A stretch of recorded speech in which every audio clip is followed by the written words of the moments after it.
Hola a todos. Primero que nada, muchas gracias por visitar conferencias médicas de la Universidad del Valle de México del Departamento de Ciencias de la Salud. El día de hoy revisaremos el tema de la anatomía y la fisiología básica del aparato gastrointestinal. Nosotros somos Venus Damaris Medina y Lueca y Alan Yosimar Mesa Solís, alumnos de noveno semestre de la licenciatura en médico cirujano. Para comenzar, pues el aparato digestivo se encarga de suministrar al organismo un aporte continuo de agua, electrolitos y nutrientes. Y para esto, se requieren de funciones principales como lo son el transporte de alimentos, la secreción de jugos, la absorción de nutrientes por el intestino y la excreción también por el intestino. Ahora, el aparato digestivo es un tubo que tiene una longitud de aproximadamente 10 a 12 metros. Comienza en la boca y termina en el ano. La digestión comienza con la masticación por los dientes incisivos que se encargan de segmentar el alimento y posteriormente molerlo con las piezas molares. Al mismo tiempo, en el aparato digestivo vamos a encontrar glándulas accesorias como lo son la parótida, las glándulas salivales, el páncreas, la vesícula biliar que se encarga de que funciona como un reservorio para todas las secreciones del hígado, pero que nos van a servir para la degradación de las grasas, por ejemplo, en el duodeno. También tenemos que el aparato digestivo pues cuenta con una anatomía fisiológica en su pared intestinal muy curiosa. Y la capa más externa de esta es la serosa. Posteriormente encontramos la capa muscular longitudinal y debajo de esta una capa circular, que estas dos van a funcionar como lo que conocemos fisiológicamente como un sinsitio. ¿Por qué? Porque las dos van a trabajar para dar ese famoso peristaltismo. Este peristaltismo va a ser regulado por el plexo nervioso de Meissner, el cual son estos puntos amarillos que son terminaciones nerviosas. Y algunas serán sensitivas para sensar un estímulo de distensión que es de los más importantes para iniciar un peristaltismo. Debajo de la capa muscular circular encontramos una submucosa. Debajo de esta, una muscular de la mucosa, que son fibras de músculo liso disperso, pero que también sirven como sinsitio de alguna forma. Y la parte fundamental para el proceso de absorción, que es la mucosa, que se encarga de absorber.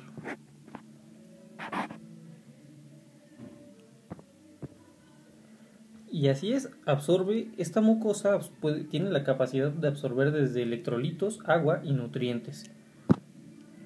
Ahora, para comenzar es importante analizar cómo se llevan a cabo las actividades eléctricas del músculo liso gastrointestinal.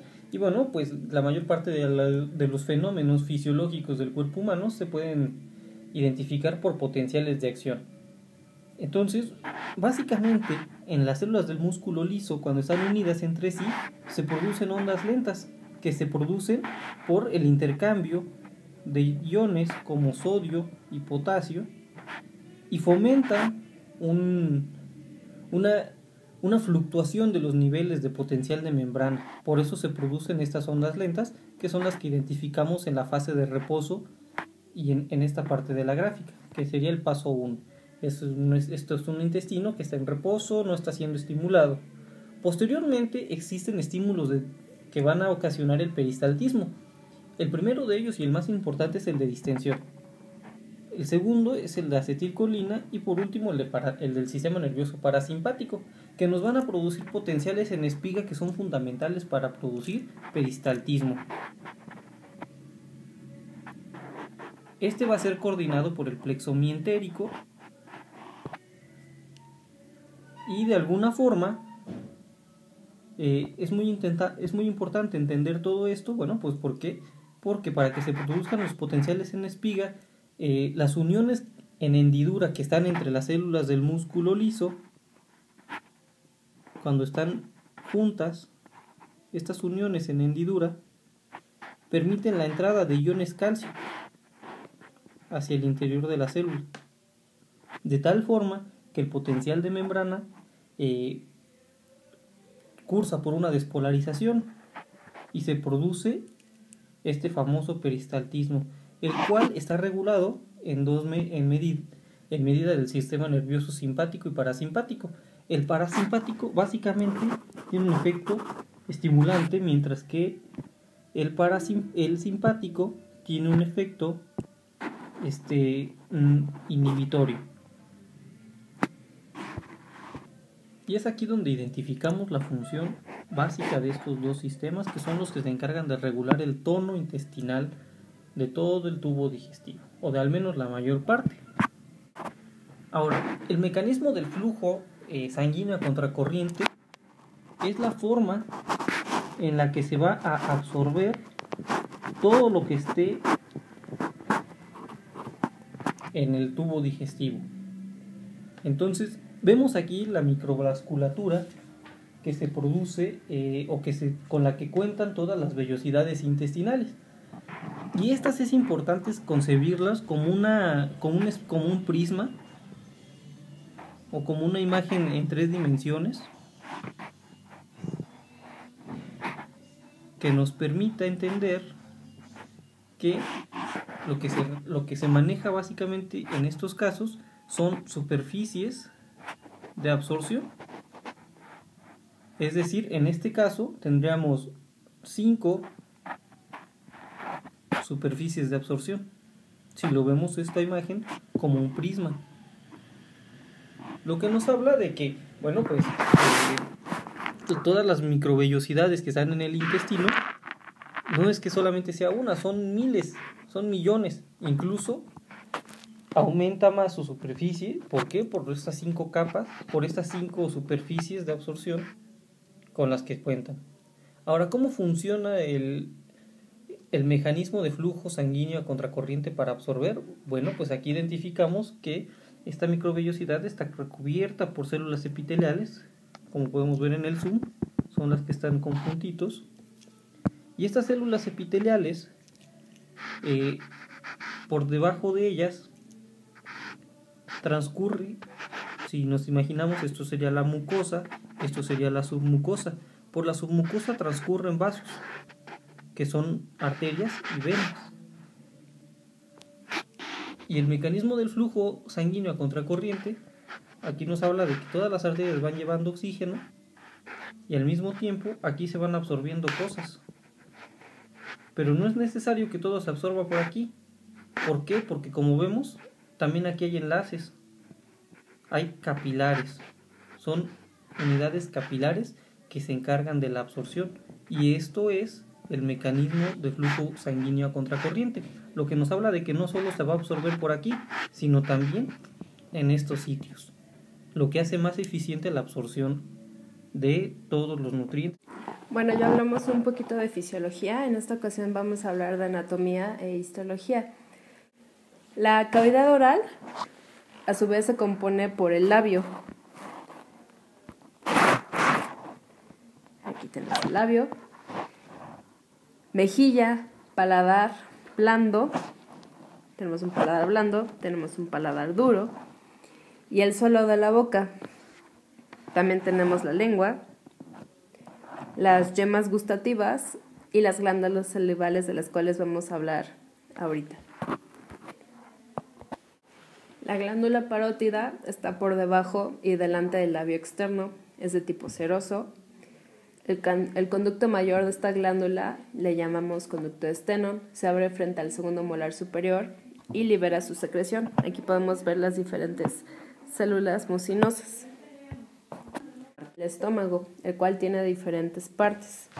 El fundus, una curvatura mayor, un cuerpo, una curvatura menor, el píloro y el antro. Tenemos el cardias, que es el límite entre el esófago y el estómago, que se ubicaría aquí. Y también tenemos el píloro, que es el límite entre el estómago y el intestino delgado, que aquí lo tenemos señalizado. En un individuo, aproximadamente el estómago mide 25 centímetros del cardias hacia el píloro, y en diámetro transverso aproximadamente es de 12 centímetros. y en su interior podemos encontrar dos tipos de células. Las células parietales, las cuales secretan el ácido clorhídrico y el factor intrínseco.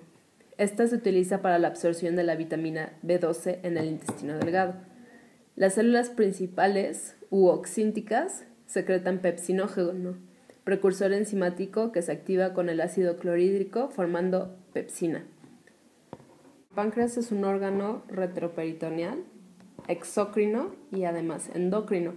Exócrino porque segrega enzimas digestivas que pasan al intestino delgado. Endocrino porque produce hormonas como la insulina, el glucagón y la somatostatina. Estas pasan a la sangre. Tiene una forma cónica con un proceso unciforme, una cabeza, un cuello, un cuerpo y una cola.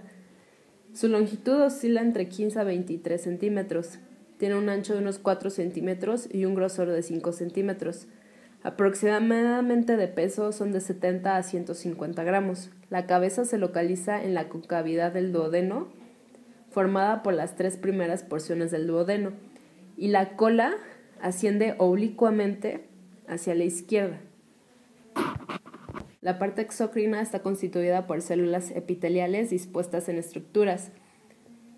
Estas se llaman acinos pancreáticos, formados por células acinosas y en parte por las centroacinosas. La parte endocrina se agrupa en islotes que se llaman islotes de Langerhans, que consisten en cúmulos de células secretoras de hormonas. Estas producen insulina, glucagón y somatostatina. Estos tipos de células se dividen en los siguientes que vamos a hablar. Las células alfa, que vendrían siendo estas células de aquí, sintetizan y liberan glucagón. ¿Qué es lo que hace el glucagón? Aumenta el nivel de glucosa sanguínea. Es una hormona hiperglucemiante.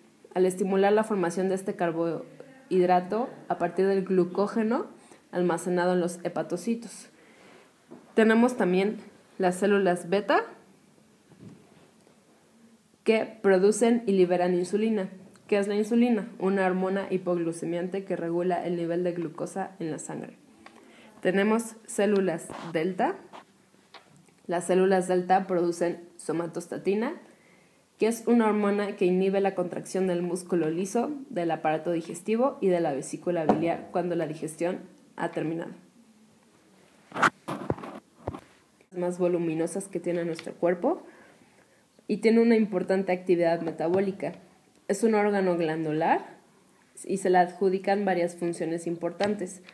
Síntesis de proteínas plasmáticas, función desintoxicante, almacenaje de vitaminas y glucógeno y además la secreción de la bilis, la cual, si no, es de las más importantes. También es el responsable de eliminar de la sangre las sustancias que puedan resultar nocivas para el organismo. Inferior al hígado tenemos la vesícula biliar, la cual es una víscera hueca, pequeña, con forma de pera, que tiene un tamaño aproximado de entre 5 a 7 centímetros de diámetro. Se conecta con el intestino delgado por la vía biliar o el conducto cístico, que después se convierte en el colédoco. Su función es la acumulación de bilis. Contiene un volumen alrededor de como 50 mililitros de bilis y todo esto se libera al duodeno a través de los conductos que les mencioné. El intestino delgado tiene aproximadamente 7 metros de longitud. Lo dividimos en 3 regiones: duodeno, yeyuno e ilion.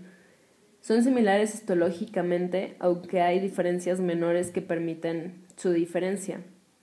El revestimiento mucoso del intestino delgado contiene glándulas intestinales encargadas de segregar jugo digestivo intestinal. Además, el revestimiento del epitelio intestinal no es liso. Esto permite la absorción de nutrientes y de agua. Y finalmente tenemos el intestino grueso, que se compone de ciego, colon ascendente y colon transverso, descendente, sigmoides, recto y llano. Todo esto con una longitud aproximadamente de 1.5 metros. La mayor parte del agua, iones y de la materia proveniente del intestino delgado se absorbe en esta parte. Y bueno, esto se va compactando para posteriormente eliminarse en forma de excremento.